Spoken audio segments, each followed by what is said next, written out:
con artists of Reddit, what is the most successful scam you have pulled? This guy I took a math class with in college told me about how in the 90s he set up a fake tech help hotline and charged the most per minute possible. He would then go downtown dressed in a suit and go to a random office pretending he had an interview and act surprised that he was in the wrong place and beg to use their phone to figure out where he needed to go. He would then call his hotline and pretend to have a conversation for just over a minute, so he got paid for 2 minutes, and thank the receptionist and leave. I had the highest amount of points for my middle school 4AR tests. The answers were hidden in the source HTML on each question. I won a trip to Pizza Hut in a limo at the end of the year, but I was the only one that got enough points to go, so it was a little disappointing. I may or may not have my high school diploma, but I definitely have a college degree. I have been going with the line, well, I needed a high school diploma to get into the military, so I must have one. My school's admittance officer has been searching for proof of my high school diploma for about 3 years now. Walking into the bus station fare paid area through the illegal bus bay entrance while holding the fare in my hand, pretending to be confused, looking around, wondering where I should pay. If I got caught, I'd just play dumb and pay. Never got caught.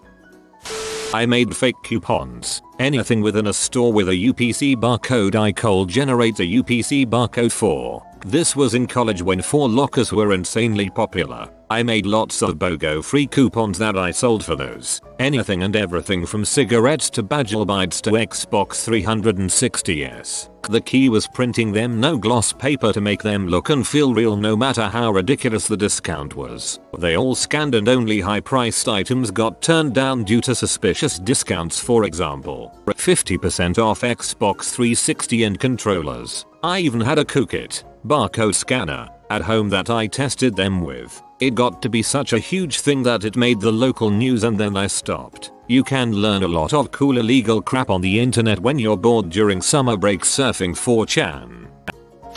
Back in 2002 I pretended I got hacked so somebody would give me a jeb. I sold it for 200,000 near points.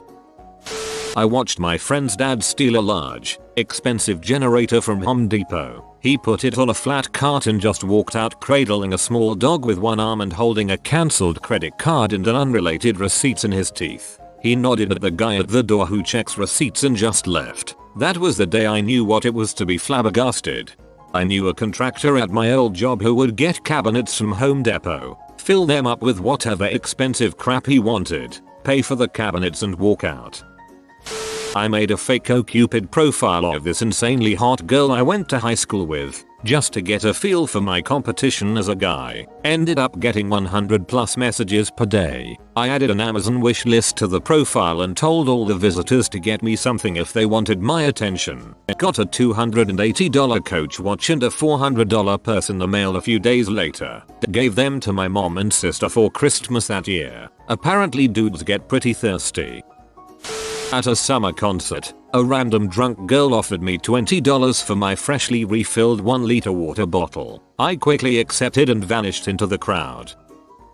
This was totally a friend of mine, not me. Managed to get a cut off the local weed dealer's monthly profits by selling him small vials of a special fertilizer that he, my friend, could get from a special connection. Every month he'd get about $200 just by giving him a sealed package with a few vials. One for each vase. It came with instructions. 3 drops per day. The drug dealer was ecstatic with how much faster the plants were growing and how much better the weed was, and had no problem in giving him a part of the profit. It was just apple vinegar. This went on for half a year before the guy went in.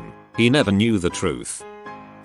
Back in college we would occasionally have parties where we sold shots to make some extra cash. This one particular night I was on bar duty and the hard stuff was running low. In a panic I ran into the kitchen and found this pre-mixed alcohol in the fridge. I started selling shots to people, and it proved to be really popular. So popular that I gave it a name, Woodpecker, and started raising the price to keep it from disappearing so fast. At one point the shots were hovering around $5.10. The next day we were tallying everything and I mentioned how we made about $80 off this one particular bottle. That's when my roommate started laughing his ass off. It turns out I was selling non-alcoholic whiskey mix. He bought it at the grocery store for about $3.50. Whoops. I was in the 2nd grade. I had horrible eyesight but didn't know that. My desk was at the back of the class where I couldn't see jack crap on the board in the front. So I did badly in school. My teacher had a token system for giving out extra goodies to kids who finished assignments or did other good boy good girl things. The tokens were these pink computer punch cards roughly cut into squares. But I never got tokens because I sucked at being teacher's pet back then. So coming in from recess one day, I am walking in line like a good sheep into the classroom, and I notice a stack of these pink punch cards on the counter in the back of the room where I sat. I sneakily grab a bunch, and as the teacher read Mr. Popper's Pequins to us, I sat at my desk with my crappy scissors cutting those pink cards into little squares. Now, my teacher did not exactly track who she gave tokens to or how many she gave. I just went up to her a few times a week after that with my counterfeit tokens and got candy and puzzle time and a bunch of other stuff. It was nice and I never got caught.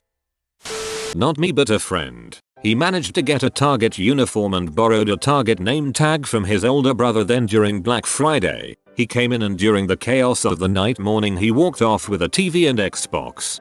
You don't even need a uniform, just a red shirt. One time, in high school, there was a 0.25-cent soda machine outside of Walmart. I bought a soda, went inside Walmart, and the old lady at the door put a sticker on the can. I then put that sticker on a name brand can of soda, and snickered my way out of the store with my pilfered pop. Been led in the thug life ever since. I once convinced this girl to start dating me. Haven't figured out what to do next. Marry her, live your life with her, treat her amazing, then, on your deathbed, pull her close and with your final breath whisper, "I got you good, you sucker." Don't know if this counts as a scam, but I got about $30 from a vending machine. I stuffed some paper towel up there in the morning so that it would catch people's change. They'd go to the cafeteria and be reimbursed, so I didn't feel like I was stealing from my classmates, just the school. Lunchtime, I took out the paper and it was like winning at a slot machine. I didn't have a stamp to mail a thank you letter, so I put the return address as the address I actually wanted to send it to, then walk down the street and put it in my mailbox. It probably wouldn't have worked if it wasn't a local address. A year ago I was poor as frick, and my roommate got a coupon from an online food delivery service, $8 off your meal, with no minimum spending. I live in Mexico, where $8 can buy you lots of food, valid once per account. So for 2 weeks, I'd create an account using a 10-minute mail service and order food for free, or at most for 50 cents. To make things more interesting, I lived in an apartment complex with like 150 different apartments, so each time I'd choose a different apt number, and then ask the delivery guy to leave the food with the receptionist for convenience. I think I conned like $200 that way. This was a long time ago when I was in high school, but there used to be this golf store in my hometown with an indoor driving range that would let you take your own clubs in. My dad was a bit of a hoarder and had several sets of old golf clubs in the garage. I would take one of his old woods with a head cover on it to the golf shop and would use the indoor range. While there I would sneak the head cover on one of the new expensive drivers they had and would walk out leaving the old club behind. We used to have this used sporting goods store called Play It Again Sports, and I would take my new driver there and sell it. Did this several times over the summer between my junior and senior years. Over a decade ago, a universally despised company whose name I shall omit was offering people one iTunes song, worth $0.99, for their email address so they could spam market their products to them. The way it worked was they sent you an email and you had to click the link to confirm that the email was valid, and then they sent you a gift code for one song. The way they checked you hadn't done this more than once was through cookies. God bless their hearts. Deleted the cookie, blocked the website from setting new cookies, opened dozens of free email accounts, automated the sign-up process via macros, and had 3 computers running 24/7 getting about 15,000 codes until $despised company ran out after a couple of days. I had to spend many dozens of hours selling bundles of codes on eBay at a 30% discount, so it ended up requiring quite a bit of work on my part, but I did end up clearing $10,000 after a few months and used it to take my then GF on a trip to New York. No regrets. In high school I sold matchboxes full of chopped weeds as weed. I had steady buyers. I also bought fake diet pills from the back of P-Mags, early 80s. They looked exactly like pink hearts, black beauties, yellow crosses, and red devils. Paid $20 for a bottle of 100. Sold them for $2 per pill. I told the kids my family was mobbed up. I was the man senior year. The kids would pay with singles and quarters, so my pockets would jingle when I walked like a cowboy's spurs in a cartoon. For a while when I was 17, I sold used underwear to fetishists on Craigslist. It didn't start off as a con. I did actually try wearing them, but I wasn't, producing a whole lot, so I began using a crusty concoction of tuna oil and mosaic glue. $2 Kmart underwear and paste equals $80 profit. A video game's worth, a pair. The best bit was receiving congratulatory messages afterwards about the beautiful scent and texture of the fake vaginal discharge. Whenever I'm sad, I think about slimy old men jacking off into my crusty fish knickers and can't help but give a fond smile. We were 18, drove to a gas station, grabbed a 12-pack and brought it to the counter. It was maybe $8-10. When cashier inevitability asked for it, I tossed $20 on the counter, grabbed beer and hauled ass to the still idling car my friend was driving. Was quite the heist. I don't think that's how a heist nor a hustle. You paid the man to forget the id, then sprinted away from a minimum wage employee who doesn't care enough to chase. Told my mom my Geopet died. Got a new Geopet. Had 2 alive Geopets. AMA request. When I was younger I got a summer job as the ice cream man for an ice cream truck company. The pay was super crappy. I received 0 wage. Had to pay for half the gas and only got a third of the profits from selling the popsicles. Which isn't a lot considering a popsicle is only $4 or $5 and you have to drive around all day to find very few customers. To supplement my income I bought a bunch of bulk boxes no name brand popsicles, creamsicles, fudgesicles, drumsticks, water, chips, and whenever people wanted to buy the company's products I would give them my items and keep all the money. They eventually fired me because my sales were so low.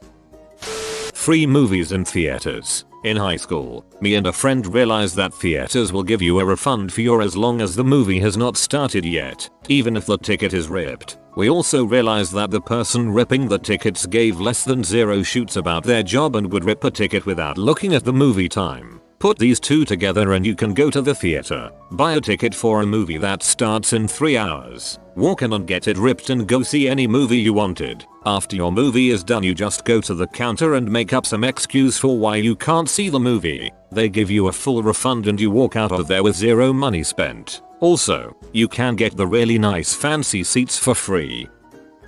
In 11th grade I sold a classmate my PC version of Halo Combat Evolved. He asked me the next day about a registration key and asked if that was because he was using a Dell. I told him yes. I sold the school fundraiser chocolate bars for $2 a piece, normally $1 each, and ate half the box. Here is a lesson for you youngins. Selling candy in school is lucrative. Take your money and invest it in candy and sell it for like 3 or 4 times the original cost. I sold the parking permits at the school. They drug tested kids for parking passes. No one checked the logs of the cash. They sold for $50 a semester and they had unlimited passes. My competitors sold photocopied passes with no legit records for $80. I got $150 for a legit pass and records to back it up. They caught and expelled my competitor and I made about $5K that year.